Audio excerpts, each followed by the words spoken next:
Started. I am Hewie Poplock. You can reach me at info@hewie.net. I have sent Susan a copy of the slides as a PDF. And if you wish to have a copy of it, you can either contact her or contact me, and she'll probably be posting it somewhere as well.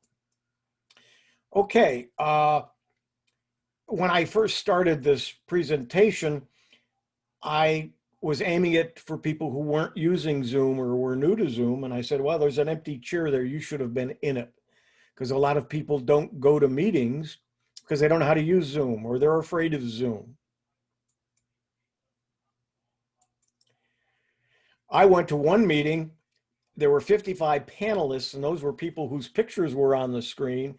And they had in attendance in the background over 10,000 people. So Zoom can be very big meetings. But that's not what we're going to deal with here today. We're going to deal with the kind of meetings and what you see on your screens when you kind of watch these. Now, when you get invited to a meeting, a lot of times the invitations look like this. The one for this particular meeting doesn't have the encrypted passcode, and there wasn't a passcode required for it, but there could be when you go to a Zoom meeting. So what you get is a link, then it'll have the meeting ID number and then the passcode.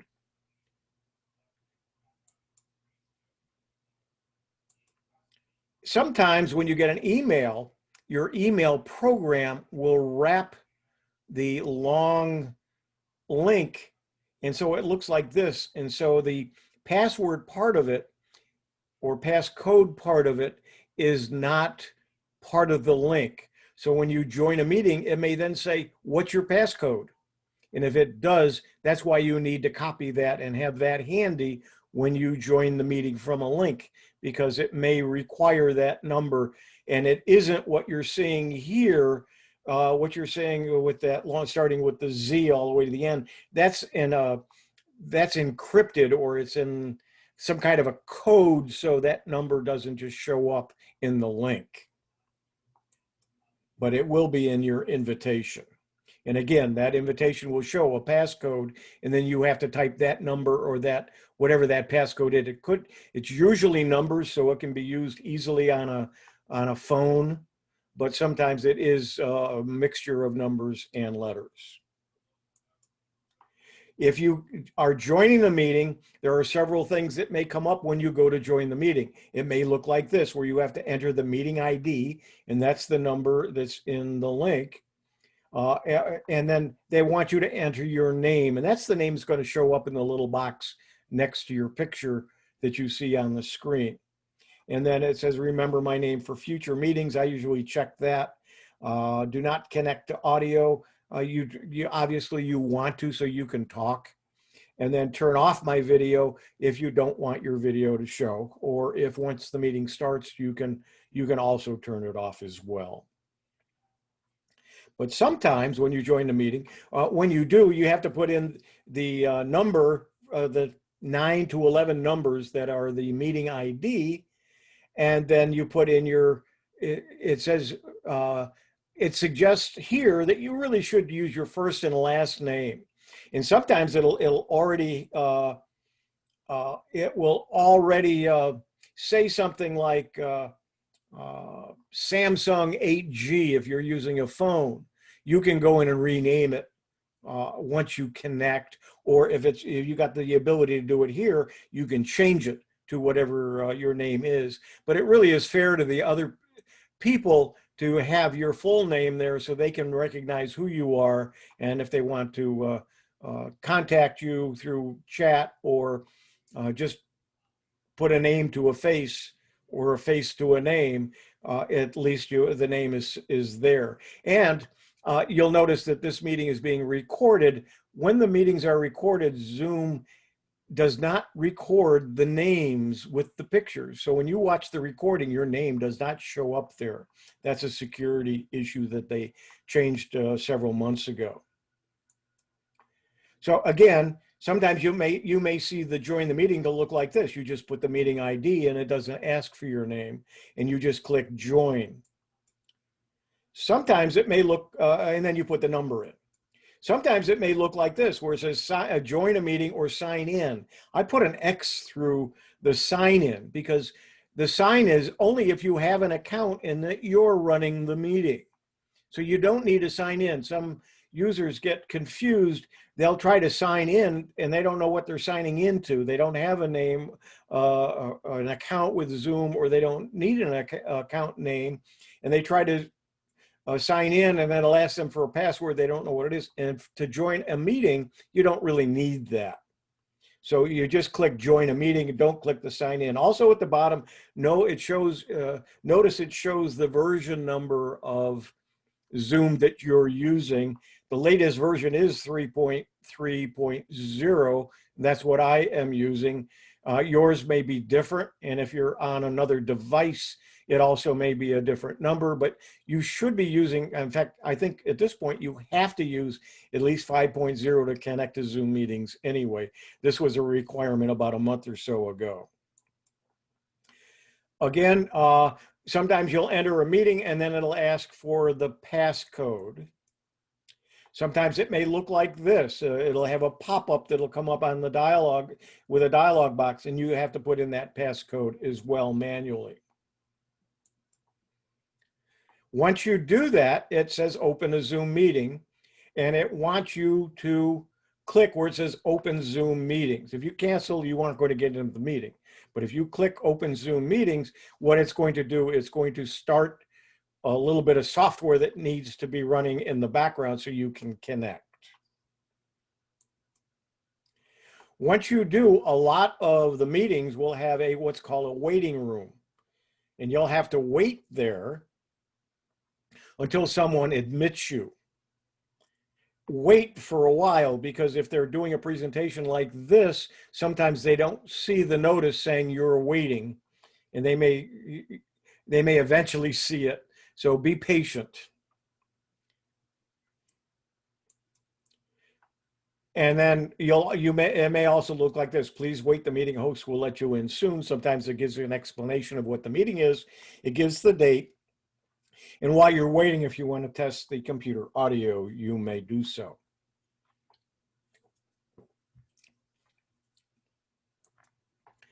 Once you join, it looks like this. And that is, you'll see some pictures of people who have already joined. Your picture will show up there. By the way, my head isn't concave. I wear a headset, and somehow you can see that if I move my head to the side, you can see it. When I move this way, that part of my head disappears. That's part of Zoom. Don't worry about it. My head isn't falling off. But anyway, you'll see it looks like this. But the important part of what we're going to be talking about today is not those three pictures. It's about what you see at the top and what you see at the bottom. We're going to go through each of these so you have a good understanding of what these things are. Recently, this just changed. The upper left-hand corner changed. It was a little eye with a circle, and then this shield with a check mark in it. The eye has disappeared, and what you got when you press the eye was something that looked like this, which is what you get now when you press the shield. And it'll give you some information about the meeting. And where the shield with the check mark is now a little gear in the corner, and that's your settings. So it gives you some information about the current meeting and what's going on, who the host is, the passcode of the meeting. So you could actually copy a link and send it to somebody during the meeting. If you wanted to invite a friend at the last minute, oh, geez, Sam ought to be a part of this meeting. So you copy the link and send out an email while you're on, and you don't have to go out and try to figure all that out. You'll just get it'll copy the link and you can drop it into an email. But when you click the gear, what you'll get is your settings. And these are your settings, not the meeting settings, but some of them deal with the meeting. But you'll notice in the statistics at the there is a whole bunch of things that it will show you, but in the statistics at the bottom, it does show you the version of Zoom that you're running. So this is one way you can figure out what version you actually have. There are some other things in here that I'm going to talk about in some later slides. Now, at the bottom of your screen, you'll see a menu. That menu will disappear if you move your mouse away from it. And when you move your mouse back down, if you're on a PC or a Mac, that will disappear. And there is a setting that you can turn it so it's always on, but sometimes when it's always on, it blocks something that may be a part of the presentation that you're watching. And so sometimes it's better to have it disappear and then move your mouse down to find it. But if that's difficult for you, just find the setting to leave that toolbar open at the bottom. Okay, so we're going to cover the different items that are on this. And the first one is the bottom left, which is your microphone. Yours isn't going to look like mine. I have a lot of microphones hooked to my system, as you can see. When you click the little up arrow next to the microphone, you can select your microphone, select a speaker, and then there's some things down at the bottom. Test speaker and microphone, switch to phone audio, leave computer audio, and then at the bottom, your audio settings. So you can go in and there's a whole bunch of settings. You can turn your microphone up higher if people are having trouble hearing you, or if they say you're too loud, you can turn it down without having to go into your computer settings. You can do it from within Zoom and have Zoom make those changes. But you always, and if your microphone isn't working, it might be because it's looking at a microphone that's part of your webcam, and it's not the webcam you're using. It's behind the desk or it's on the floor, and it's a different microphone that you want to use, and so on. So you want to make sure you're using the right microphone, you're using the right speaker. Right now, I'm not using the Yeti speaker. I'm using a different one that doesn't even show on here right now. But if I open mine up, you would see a different one, and that would be my headset. So you're able to change those. So if you have more than one camera, for instance, you can switch.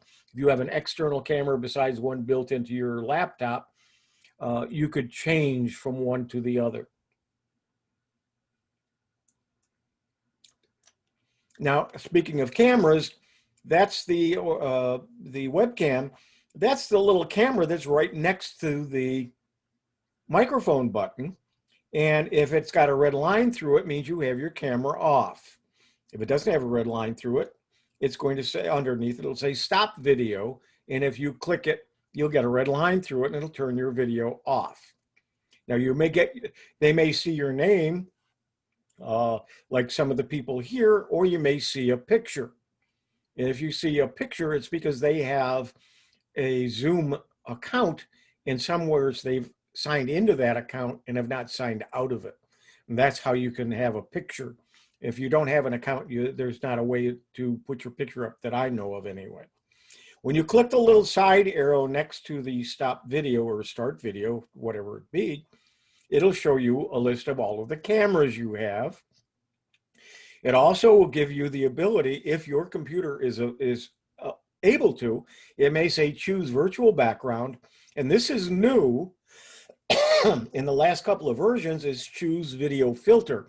I'm going to mention that. I'm going to show you some things, some fun things that you can do with those. And you can also go into your video settings from there as well. The next group in that bottom menu are participants, chat, share screen, record, and reactions.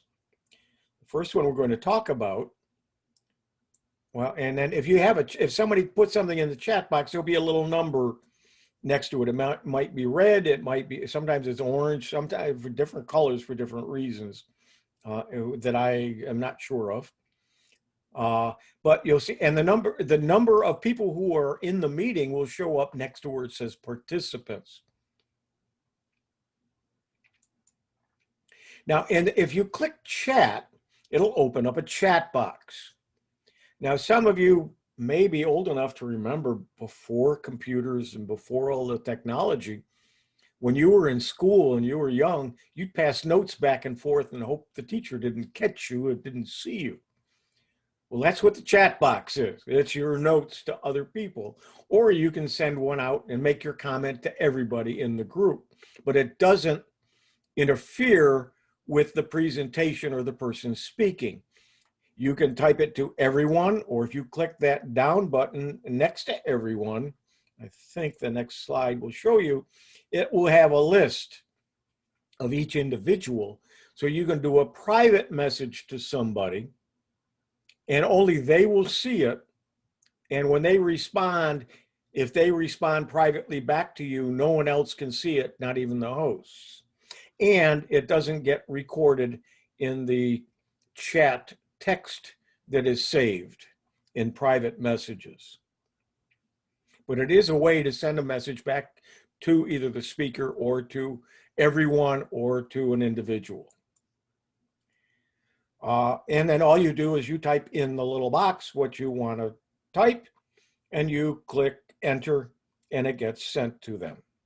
And then they'll see a little thing pop up on their desk top, as well as a number next in the chat box.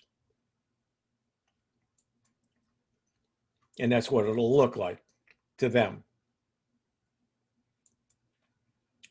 Now there's a little button at the top that may, when you click it, is a down arrow. It may say close or pop out. And what pop out means, it means it's a separate, it then becomes, instead of being just on top of or next to your Zoom screen, it becomes a separate screen that you can move around and have open. If you're lucky enough to have two screens, you can move it over to the other monitor and keep it open. And if it's already out, you'll see there is a way to get it back as well. Now, there's three little buttons down at the bottom of the chat.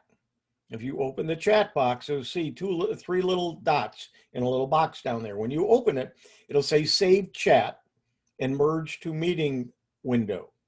The Merge to Meeting Window means that you bring it back to the meeting window instead of popping it out. It's the opposite of popping it out. The Save Chat is how you can save a copy to your computer, whatever's in the chat box. So if people are leaving links, they're leaving some information that's valuable to you, you can save the chat at any time. When you save it, it only will save the information that was typed in the chat box, number one, that was either to everyone or to you, and it'll only save what was on after you joined. In other words, if somebody left something in the chat box to everyone before you joined, you will not see it in your chat box. But you can save your chat and then save it again. But before you leave a meeting, it's always a good idea. Go down to those three buttons, save your chat. It will save it to your computer, usually in the documents folder, and then it'll be in a folder called Zoom, and it'll be a subfolder for that particular meeting. So it won't overwrite one from another meeting, but it does, I believe, it may overwrite the same one, the one from that meeting. So if you've already saved one, I believe it overwrites the older one, but it may put a number next to it and do an additional one.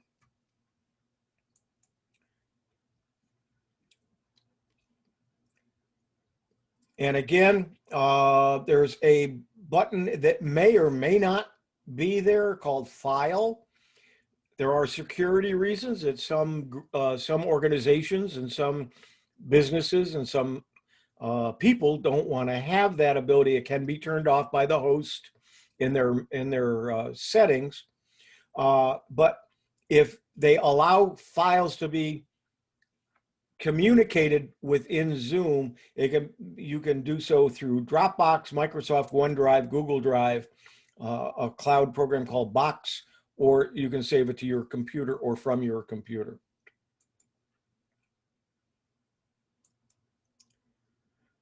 The participants list is another one of the buttons at the bottom, and it shows everybody who is on the meeting. And it also will show a little microphone and a camera. And if there's a red line through it, it means they have those turned off. If it's not, it will be clear And if it's like the microphone, you may see if they're talking, there's a green bar that goes up and down to show you how loud that can be. And then the camera, if they turn their cameras off, you'll see a red line through it. If their camera is on, you'll see it. And so if you are in the participants box and they don't have one of those, that means they have not even turned on, or they don't have it in their particular computer. They may not have a microphone or a camera, and those will be blank instead of having it marked as closed.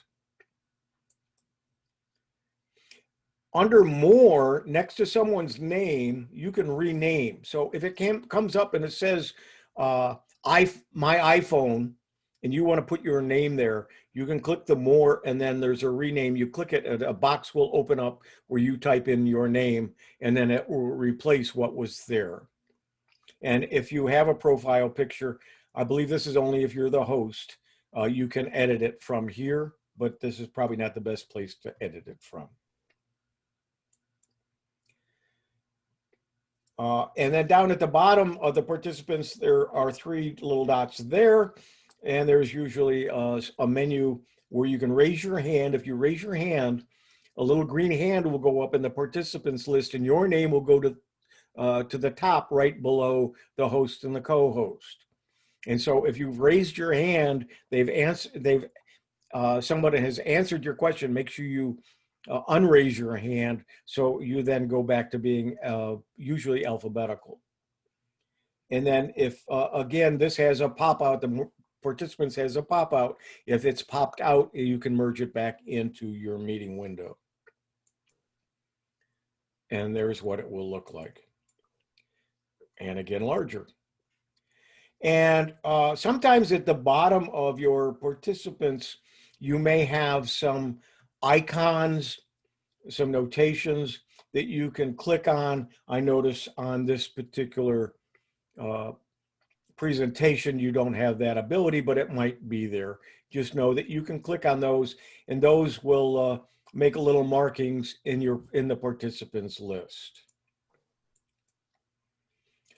The reactions button has changed in the last couple of weeks. It used to be the first 2 on the left, the hand clapping and the thumbs up. They've now added 4 more. When you click those, it puts it on the picture of the person who's speaking, or you can click each person and do a reaction on them as well.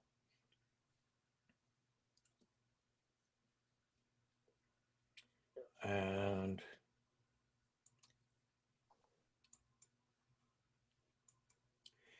of course, the leave button means if you want to leave the meeting, you can. And a lot of times when you click leave meeting, it will give you a second box to remind you that's what you're doing. Sometimes you may click it by mistake, and you can cancel it. Now, on the upper right-hand corner, it used to say, and the older versions of Zoom, and yours may still be one of those, it may say speaker view or gallery view. Now it just says view. And then it will have an icon next to it. And that icon indicates the type of view that you're in. But when you click it, what you'll get is the choice to go between your speaker view and your gallery view. If you don't know what those are, I'm going to explain that in just the next couple of slides. Something else that's brand new is you can change the order of the pictures of the people on your screen when they're in gallery view. In other words, everybody's who's next to you is different on everybody's screen. But you might want to have someone next to you or at the top and so on. Now, when you move your mouse over people's pictures, you'll see a hand as opposed to your normal pointer.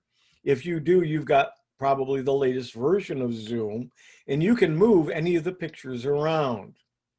And there's also, once you've done that, there will be a button instead of, it'll say release video order, and it'll put them back to the way they were. And then you can also full screen if you aren't full screen. And you can go back and forth between the speaker view and the gallery view. Notice the little icons. The speaker view's got the little dots at the top with a big square. And then the gallery view has the 9 little dots there. This is the gallery view. I call it the Brady Bunch or Hollywood Squares because it puts everybody in a little box. Depending upon the quality of your video card and the memory in your computer will vary on how many pictures you can see at once. On an iPad, I believe it's 9. On your phone, it may only be 3, it might be 6. It varies from place to place. On a PC, it's normally 25, but if you have one of the higher resolution graphics cards, or you have a high-speed graphics card or a high-speed CPU chip, you might be able to get 49, and there's a setting to give you that ability. So you might be able to see 49 little people on the screen at one time. And they are little if you're going to squeeze 49 of them on there. This is the speaker view.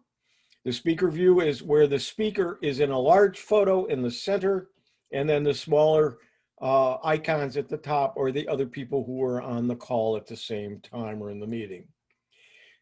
In the latest version, they've given you the ability to have multiple people in the speaker view. And here I've got 2 people side by side. They can be side by side or one above the other. And I believe you can have up to 4 people in the speaker view where they're locked in. So if you've got 4 people in a discussion, you can now have all 4. So it's not switching back and forth. The 4 people are right there and you see those 4. And that is controlled by the host, but you need to know that that's what's going on. And that can be also, there's something called a spotlight where the host can spotlight a given person, and I believe can spotlight up to 4 people at one time as well. Again, here's the view, and notice the little hand I've got circled over Bob under the security news roundup. He's in the back of him. That little hand is how you can put it over any of the pictures and then move the little squares around and put them in any order that you wish. This is just another picture of the speaker view. And you'll notice that there's one that has a phone, because sometimes you'll see a list of phone numbers in an invitation. That means some people can come in just on a telephone and listen to your meeting without having to be on a computer. They can just, if they have the telephone number and the codes, they can type in the codes and join by telephone. And again, here's another gallery view. You'll see there's 25 on this screen. I don't think I've got a slide showing all 49, but believe me, it can be done. On each photo, there is 3 dots on each of the squares. This has changed a little bit, and I wasn't able to get a picture of the new slide, but where it says pin video, you can now, this is on your screen now, you can do this, and no one else sees it the same way. You can pin somebody's video so it looks like they're the speaker and just see them. And so if you're doing a chat back and forth with somebody and asking them questions, they could be nodding their head and you'd be able to see them very easily. And now I believe you can have multiple people in the pin view as well. And you can hide your self view. So if you don't want your picture at the top or in the pictures, you can turn that part off. Again, if you're in the speaker view, now those the last few screen captures I had, I really didn't have a lot of people on, but on this particular meeting there were more. So there's a little arrow on the right. If I click that, I will see it'll slide them all over so I can see more people. And once you've done that once, then there's going to be an arrow on both sides so you can go back and forth. So you can take a look at everybody. It's at the top of your screen. Now let's go to the virtual background, and you can get to it in a couple of ways. Remember, I showed you, you can click the little video camera down at the bottom of your screen, but you can also get it when you click the little link and then the gear and it opens up your settings, you can go to virtual background and you can put a background behind you. And you'll notice that I've got one of the little lake where I live. And you can put there are some default pictures and you can put any picture you want behind you. Sometimes it doesn't work very well. Parts of people show, some other parts don't, and so on. A lot of it depends upon the lighting, it depends upon your camera, and it depends upon your computer and the power of your computer and the video power of your computer. And on some computers, you just can't do a virtual background. So it all depends. But you can do it. If you have the ability to, it's fun to do, to have something behind there. You can have a green screen, and that's a special cloth that you would put behind you, but Zoom allows you to do something like that without a green screen as well. Now they've added some new things to Zoom in the last few weeks, and they've added something called video filters. And so besides the video virtual backgrounds, you can click on video filters. And when you do, you can choose from mustaches and a hat and 3D glasses. It's just some fun things to do. Of course, if you're in a serious meeting, you might not want to, but sometimes it's just fun to do, or if you're just having a discussion with people every once in a while, switch off. And there are several screens. I didn't go through and put all of them in the presentation. You can do that yourself if you have the ability to do that. Now at the bottom now, this just came out in the last week or two when they went to version 5.3.0. They've now added something called Studio Effects, and it's a beta, and that means they're testing it. And if you click that, what you'll see is a whole section to the right called Studio Effects, and you can put big, thick eyebrows on. You can put have a mustache or a goatee, and different ones, and you can also put some lipstick on, and of different colors, and you can adjust the opacity of any of those to make them darker or lighter and to show through. The first time I saw someone with this, I thought they grew a mustache and a goatee. It looked so real. And as you move around, it moves with you to the point where it really does look real. And you can have Groucho Marx type eyebrows and raise your eyebrows. It really looks funny. Okay, so in a Zoom meeting, you click the up arrow next to the start or stop video and click choose a virtual background to get a virtual background. If prompted, you can click download to download the package for virtual backgrounds without a green screen. Now, if you have an iOS, an iPad, or an iPhone, I've got some screen captures. Bear in mind that I have an iPhone that I don't use much. It's not really set up much. And my iPad is an older one that can't be updated, and it's on version 12. The latest version is 14. And when I took these screens, let's see if I can. Devices. I was going to try to turn my mic. Oh yeah, I can do it down here. Hang on just a minute. If you, as I say, my iPad has, I'll hold the questions till the end, but please, Kathy, that's a good question. The iPad I have is version 12 and can't be updated. It's that old. As I said, my iPhone is version 13. It's now 14, but I really haven't set it up. So I can't really check a lot of these things out, but I think it'll give you a pretty good idea of what's going on. And a lot of the menu items that I showed you, they may be in different places on an iPhone or an Android phone, but they'll work pretty much the same. So you have to go to the App Store and install the Zoom Cloud Meetings program on your iOS device in order to get a Zoom meeting. And once you do, you've got the little icon and you just click it. When you do, you'll get a menu that looks like this, join a meeting. You just click the join a meeting. It may tell you you need to update. It may not tell you, and you really do still need to update, but it just didn't tell you. But Once you can say update or cancel and do it later. And then when you go to join the meeting on an iOS machine, it's going to ask for the meeting ID, and it may say phone. And that's where you put your name in. It's a join with a personal link name. You change the word phone to whatever your name is.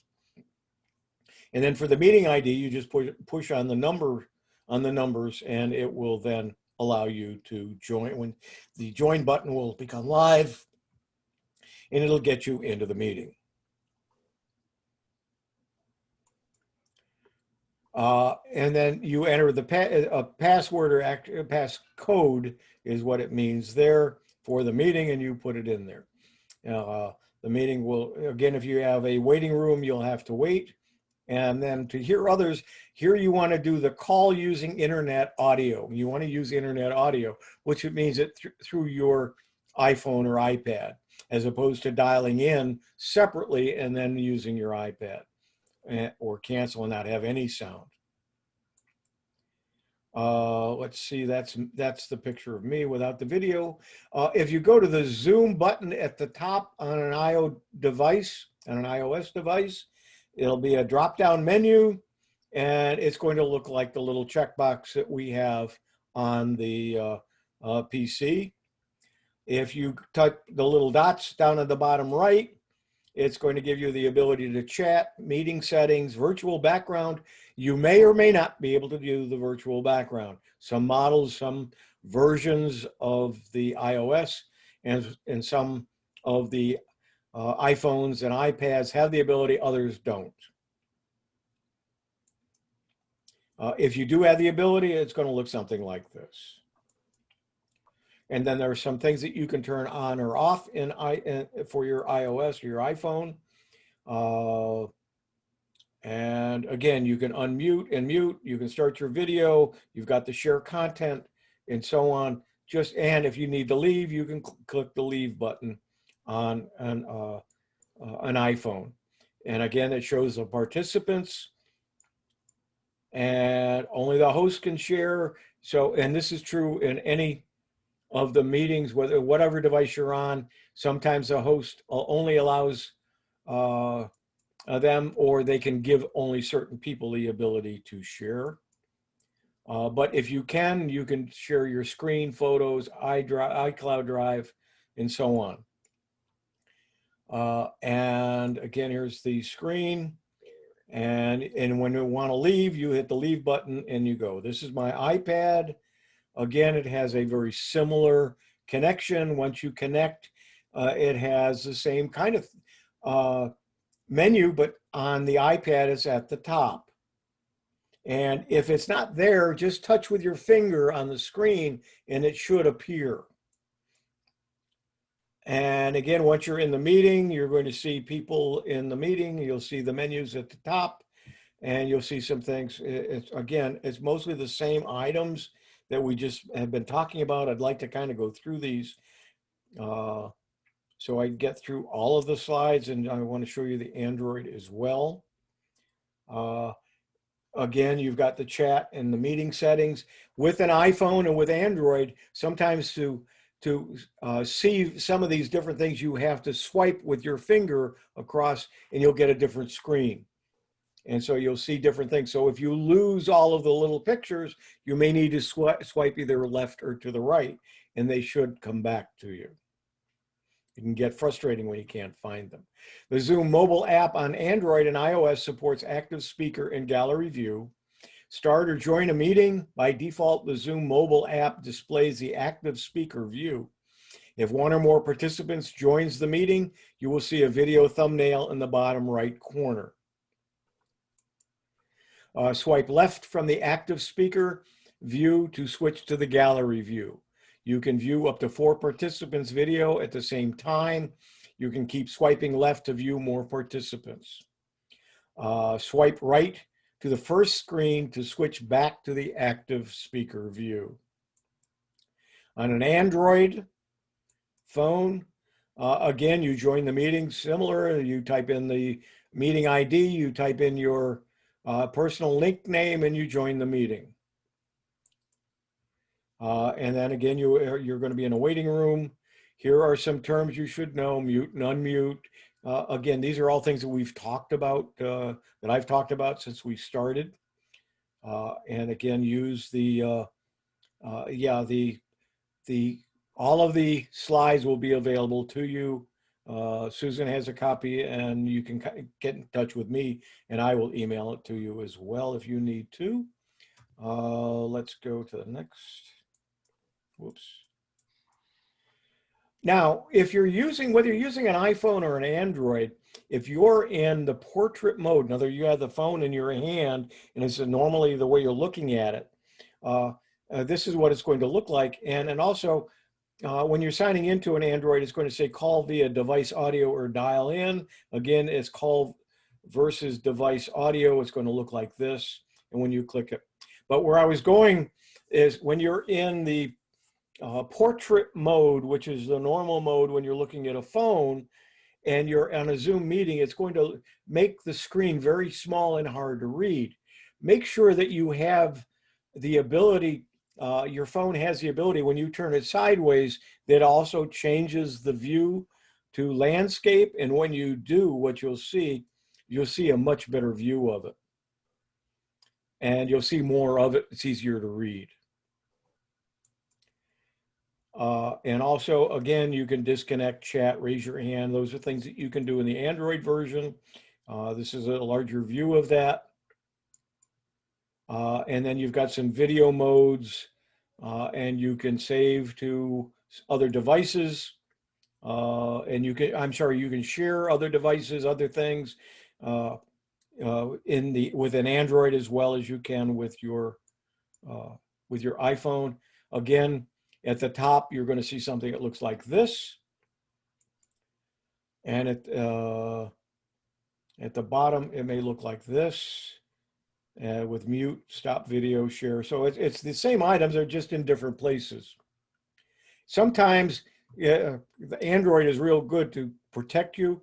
They may make it so you can't use your microphone while you're driving down the road. You really shouldn't be in a Zoom meeting and drive. And so they want you to tap to speak. And please pull over. Don't do your video.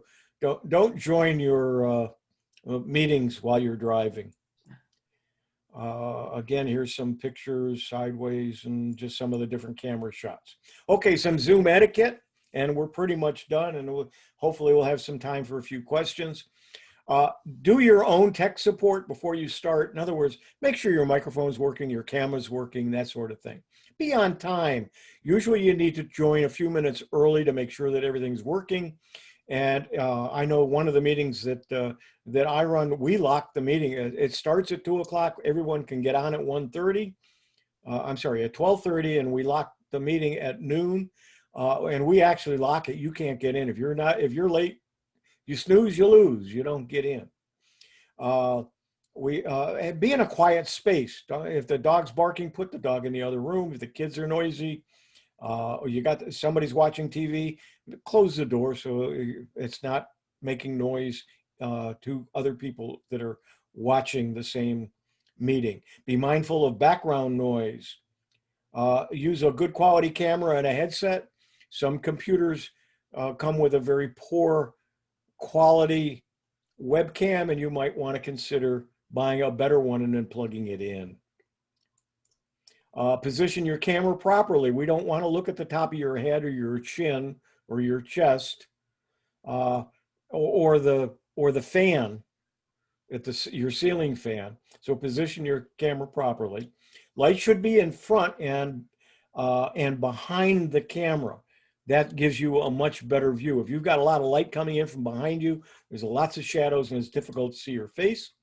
Stage your video area. If you've got a lot of things on your shelves and just piled up, and you got last week's all your printed email, your mails and printed things and so on the shelf, kind of straighten them up or put a cloth over it, or there's some things that you can get to block out the background. I've got one friend that it takes a big box and opens it up and puts it on the back of his chair. Or Zoom use the Zoom virtual backgrounds is another way. Dress for the meeting. Don't show up in your pajamas. if you're wearing the bottoms of your pajamas and you're sitting and they don't see it, that's a different story, unless you get up. But to, look halfway decent. Try to look into the camera as much as you can. Stay on mute if you're not talking. Turn on the video when possible. People want to see who's on. And a lot of times the speaker would like to see who's paying attention. And, it's kind of difficult if you're used to talking to groups live to do something like this and not see your audience. So it really helps us sometimes when we can see you. Stay focused, avoid multitasking. Don't be doing texting and doing a lot of other things and looking around and so on. It's distracting to the speaker, but it's also distracting to other users. Don't eat during the meeting. Don't do other private things. I always tell the story, and I think I just have enough time to be able to tell this quickly. On one particular meeting, a lady was watching it on her laptop, was watching a presentation like this, and her picture, of course, wasn't on the screen or anything. She was just watching the PowerPoint presentation and enjoying it. She had to go to the bathroom. So she picks up her laptop, goes to the bathroom, not realizing the camera's still on. And so the whole time that she did her thing and then came back was on the recording. And that recording went viral. Over 1 million people saw her going to the bathroom. Don't get caught in that position. If you're leaving the frame, turn off the camera and turn off your microphone. Some final notes: use your full name when you sign in. Be respectful in chat, on video, and speaking. Don't share or publish links to meetings unless you're asked to. A lot of times you can invite people publicly, and people who want to Zoom bomb and want to cause issues all of a sudden they got the link. So don't do that. Some important links, and again, you can get all of the slides, so you don't have to write these down because they're going to be hard. I have a newsletter for my Windows SIG or special interest group. There is a newsletter that I send out once or twice a month, probably once a month. And then I also have the Hewie's Views and Reviews, which is my, a blog. But I also, because of the meetings, I put all of my meeting notes there and a recording of the meeting. And again, that's where you can subscribe to my newsletter.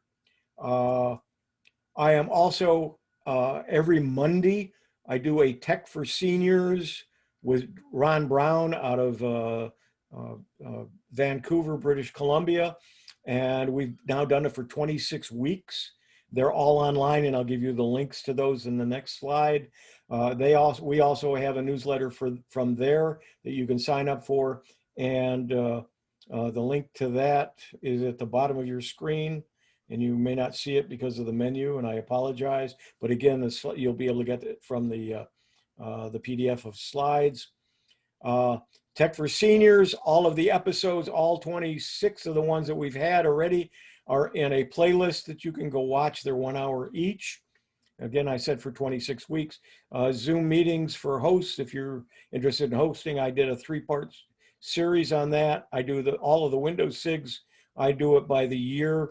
So for 2020, all of the meetings there's a playlist for them. And then Bob G does a security program. And there's a link for that as well. Just 2 more slides. Some channels to use, mine, Ron Brown's, the CFCS channel, the APCUG channel, Bob G's channel, and Stug is just starting a channel, and that should be available to you, but I didn't have the link to it yet. And Stug, and here is their link. We meet the first Wednesday at 7 p.m. on Zoom. The Central Florida Computer Society Windows Group meets on the second Sunday at 1:30. And there's a link there and if you sign up for the newsletters, you'll get the link to the meeting. And Tech for Seniors is Tech for Senior. We couldn't get the S, that's somebody else. And so again, sign up for our newsletter for our group. And now we also started something called Learning Chromebooks. And that's going to be the 3rd Thursday of every month at 11 o'clock Pacific time, 2 o'clock Eastern time. Whew. A lot of information, not much time for questions, but I will stop my share. Susan, I hope this is what you had hoped it would be, and I know that there were some questions in the chat box. One of them was, would these be available? And again, the slides will be available to all of you. How did I get my picture share on the screen? That actually is a Zoom function now, that when you go to share your screen, next to basic or next to regular, there's an advanced button. When you click it, you click PowerPoint, and it does its magic. So I thought that was fun to do today. That was cool. Thank you.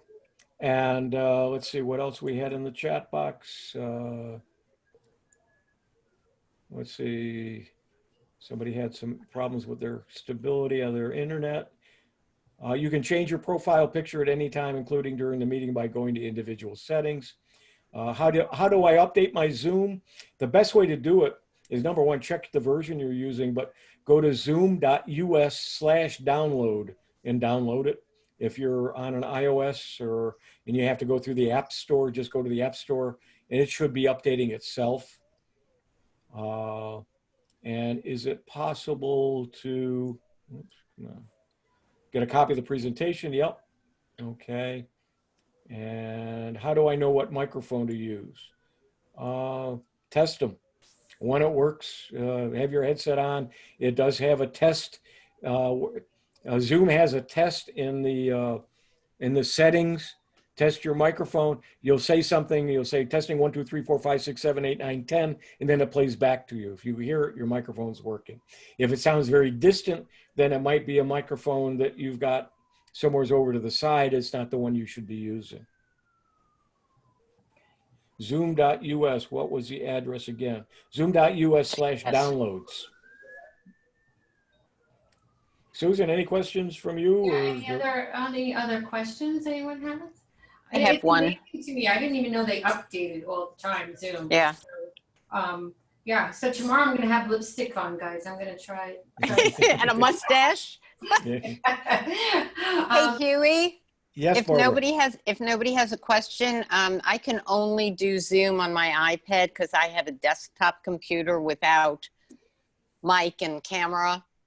I love the idea of moving the gallery squares. Do you know if I can do that on an iPad? I do not know. I've not tried it. And again, my iPad is an older one, so I doubt if I could do it. Yeah. All I can say is try it. Okay. It doesn't hurt anything. No, I know. And if you can't now, you might be able to in another update coming up. Right. So you can be part and join this third group. It's the stug.org. There's a membership for $30 a year for the household. It's the Stug, THESTUG.org. Right, exactly. The word "the" is before it. Right. And for $30, you can be part of this group, and it's amazing how much you learn. And you saw all the offerings that Hewie has, and you can have there's a help phone, and you know, there's just so much different topics that they talk about. Matter of fact, on October 1st, they'll be coming back to talk about the ins and outs of our iPhones and our iPads too. So please look them up. They're a great group, and you heard from Hewie. We learn. I don't know about you guys. I learned so much, and it's the best deal in town. It is.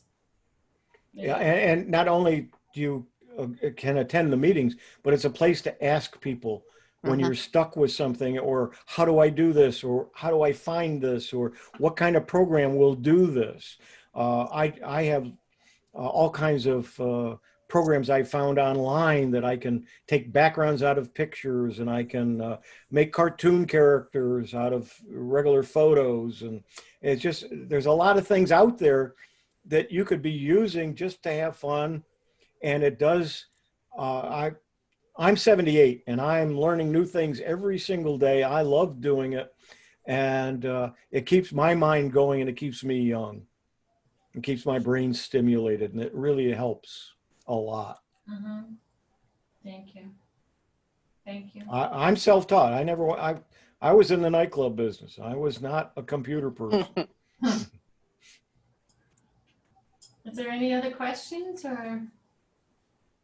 Okay, well, thank you, Hewie. We appreciate it. We really do. All right, I enjoyed it, and thank you all for joining. And I hope to do a different presentation another time, or this one again. Okay, well, thank you. Thank Thank you. you, everybody. Thank job. you. Thank you.